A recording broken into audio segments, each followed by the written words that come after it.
sú 2,5 roky, s tým, že cena je, môžem aj teda k tým ešte cenám chvíľonku povedať, lebo aj to sa chcete opýtať, a ako to je. Prosím vás, metodika stojí 90 €. S tým, že tam, a metodiky môžete získať ešte zadarmo, k tomu teda chcem prísť, že metodika stojí 90 €. Doplňanie, prosím vás, učivo tam prebieha 2-krát do roka, to znamená, tí naši autori pracujú. Ste videli, že to jedno učivo, keď ste si pozreli, že je na 30, na 40 listov, je to úplne dopodrobná. Tí naši autori učia tak ako vy, takže im to trvá chvíľku, kým oni vyrobia, áno, to jedno učivo. Čiže my to doplňame a 2-krát do roka, no niektorá škola kúpi teda metodiku a potom si platí to doplňanie 60 € ročne. Ale treba pozerať na toto a 98% škôl tie metodiky má zdarma, pretože čo je najdôležitejšie teda pre tých žiakov sú tie zošity. A keď alebo teda učiteľ objedná pre 25 žiakov v tom danom predmete, tak má metodiku zdarma. To znamená, vymyslím si, že pani učiteľka má, poviem, 18 žiakov, má 6 z biológie, vymyslela som si, a 7 má 20. Ani v jednej triede nemá 25, ale keď sa to zráta, je to 38, má tú metodiku, je to na predmet. To znamená, pani učiteľky, vy z 1,4, len keď si zoberieme, že máte na 1,4 koľko detí, no asi 200 je málo, hovorím možno. Čiže každých 25, ale tých žiakov, čo má ten predmet objednaný, je metodika. To znamená, keby som 75 žiakov, to je jedno v ktorom ročníku, tak máte 3 metodiky zdarma. Ďalšie. Takže takto to funguje. Skôr teda by som povedala, že my to chceme naozaj tým učiteľom dať zdarma, ten ich materiál, pretože majú tú prácu vlastne sťaženú. Samozrejme, potom ešte dávame navyše aj učiteľské zošity. Dávame zadarmo k tomu, keď učí ten učiteľ s našimi pracovnými zošitmi. Dobre. Cena toho zošita je 5,90 jedného a matematika je 6,50, tá je trošku drahšia. Ostatné predmety 5,90. Prosím vás, sú rôzne akcie, dá sa aj dohodnúť, aj trošku ísť s tou cenou nižšie, minimálne o také euro sa dá ísť v každom tom predmete o cenu nižšie, ale tak to by bolo už možno na niekedy inokedy, že keby ste mali naozaj záujem. Viete si vy predstaviť, že by ste s takýmto niečím ako učili? Takýmito zošitmi. Pomohlo by vám to?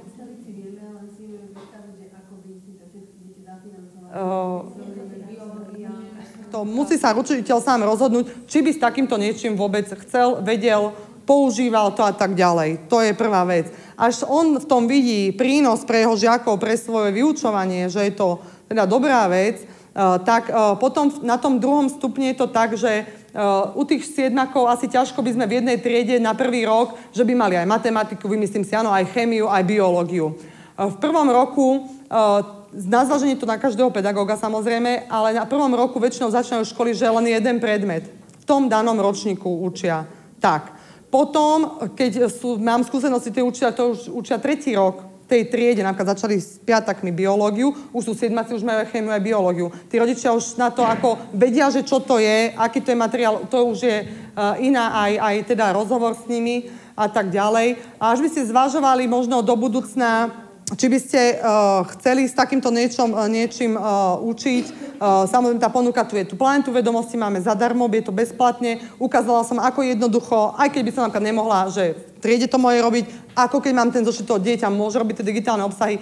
Skutočne, ale netreba sa toho bať, pretože tí rodičia, ako mnohým závisí na kvalite vzdelávania, a máme urobené teda aj testovania, ktoré jednoznačne dokazujú, že takýmto spôsobom vyučovania to je strašne efektívna tá hodina a tí žiaci to naozaj aj vedia a fixujú si na hodine.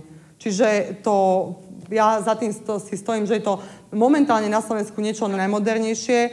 Už len ten fakt, keď si zoberete, že ja si zoberiem druhácku prírodovedu a otvorím si 9-tackú chémiu, tá koncepcia je rovnaká, má to hlavu a petu. To je ako, pre mňa to bolo teda pozoruhodné, keď som sa s tým prvýkrát stretla, že naozaj to má hlavu a petu, tá koncepcia je premyslená a keď, viete, žiaci možno začnú v 3. ročníku, 4. a potom pekne nabehnú do toho možno biológiu, možno matematiku. Takže je to ako, ja si mám veľmi dobré skúsenosti. Samozrejme, tá ponuka tu je. Možno teraz, keď školím, tak teraz mi niektorí učitelia, že oni hneď teraz druhý polrok začnú učiť s tým, lebo im to sedí s plánmi, teraz do okolností možno niektorým. To znamená, že dá sa objednať aj individuálne napríklad jeden polrok. Áno, osobitne. Aj potom taká praktická vec, vy keď objednáte napríklad zošity, vy môžete kľudne aj v máji objednať zošity, ale prídu vám aj platíte až v septembri. Tak si poviete, alebo v auguste, že to je všetko na tej komunikácii, ako objednať môžete, platíte to až vlastne v oktobri, kým vyzberáte peniaze a tak ďalej. Takže ja si myslím, že keď sa to niekomu zapáči a jasné, že musí mať kontakt s tými rodičmi a teda, či mi to teda zaplatia, prosím vás, prázdny zošit, obyčajný v papiernici stojí, ja neviem, euro 20. Nie je tam nič. 100 prázdne strany. Toto je plnofarebná tlač, vyše 100 strán. Rekordmanský zošit má pani fyzikárka, tam má 163 strán, jeden pol rok. Zviazali sme to po témach, sme to sa snažili zviazať. To znamená, že ten žiak už nemusí si kúpať napríklad ten zošit na poznámky. Áno, to už im odpadáva. Takže tak myslím, že som vám to celé vysvetlila celkom fajn. Nejaká otázočka, až by bola, kľudne sa môžete opýtať. Ja som sa chcela opýtať, pod metodikou sa rozumie tento celý fascikál. Áno. Takže napríklad zošit pre prvákov, znamená celá táto metodika jedna. Áno, vždy je tá metodika aj na celý predmet, či na celý predmet. A vy napríklad by ste boli... Na celý predmet len pre... Prírodovedu, nie, pre všetky. Pre všetky, pretože vy napríklad môžete to mať v kabinete a pani učiteľka, vy učíte prvákov. Tak vy máte tie prvácké prípravy, ale môže kolegyňa s vami sedieť, ona si kľudne môže zobrať tretiacké. Čiže je to na ten predmet. Čiže aj keď napríklad len ja robím so zoštitmi, tak aj kolegyne niečo majú na tú možno prípravu. Hej, takže to na celý predmet, nedáva sa to osobitne do tých ročníkov, to nie je rozdelené. Vždy ten autor sa nám snaží robiť teda, ja neviem, ďalšie témy prvácké, ďalšie, neviem, 3 témy štvrtácké, čiže ono to tak doplňa sa všetko vlastne postupne, všetky ročníky v tom predmete. Tak je to vymyslené. Dobre, prosím vás, ja keď neviem, či sú ešte nejaké otázočky, kľudne sa opýtajte a keď neviem, už nemáte žiadne otázky, alebo prípadne potom, po skončení, tak ja sa vám poďakujem za pozornosť. Som rada, že som to s vami dnes zvládla, teda takto aj pred kamerou. A na mňa teda kontaktné údaje, až by ste potrebovali, kľudne si napíšte telefónne číslo, mailovú adresu. Ja sa určite teda s vašou školou budem kontaktovať, takže ja ešte sa opýtam takto. Chcel by niekto druhý polrok začať učiť teraz? S tými zošitmi?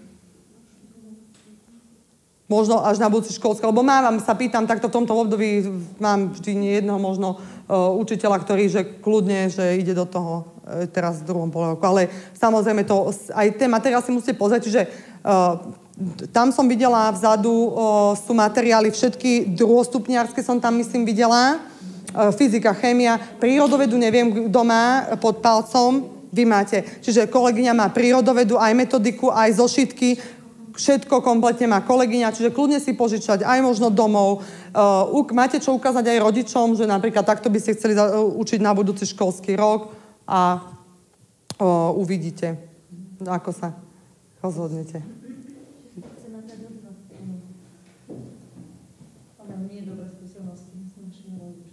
Aha, že máte takých rodičov. No nevadí, tak možno, viete, veci sa menia, časy sa menia. Pozrite sa, veľmi rezonuje otázka tých výsledkov PISA, kde stále sa prepadávame na spodne. Je to strašná hanba, keď si zoberiem, že kde sme kedysi boli, ale prosím vás, je to o tom, je to aj o tej legislatíve a tak ďalej, ale je to o tom naozaj, že ten učiteľ, tí učiteľia sú šikovní, lebo ja sa stretávam teda každý deň s učiteľmi, takto školím, kvázi po to stredné Slovensko chodím až, takže tam ja tam nevidím žiadny problém, že by učitelia, či by boli nejakí iní, proste učitelia sú v poriadku, len to, akým nosom práce sú zavalení a že nemajú tie kvalitné materiály. Tam je ten žiaľ Bohu čert zakopaný a naozaj, keď chceme sa odraziť, teda možno, že už nebudeme zaostávať toľko bodov pri ďalšom tom testovaní v tej prírodovednej gramotnosti, tak je to len o tom materiáli a to treba proste, aj my sa budeme snažiť celkovo tej spoločnosti, aj tým rodičom to akože vysvetľovať, inak to nepôjde.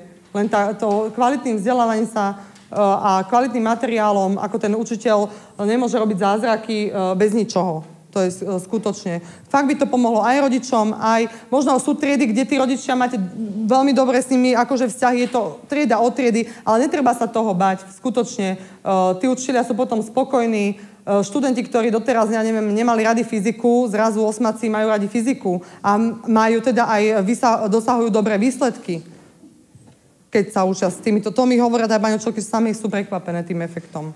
No ale to treba možno na rodičovskom združení, treba to možno tým rodičom vysvetliť, že o čo ide, že dieťa má kvalitnú pomôcku a že teda za to sa platí, nie je to zadarmo. Zadarmo máme iné učebnice. Takže, no, porozmýšľajte, uvidíte. Ja vám ďakujem jednoznačne za pozornosť a prajem ešte príjemný deň. Určite sa s vami ešte stretnem, uvidím. Takže ďakujem pekne.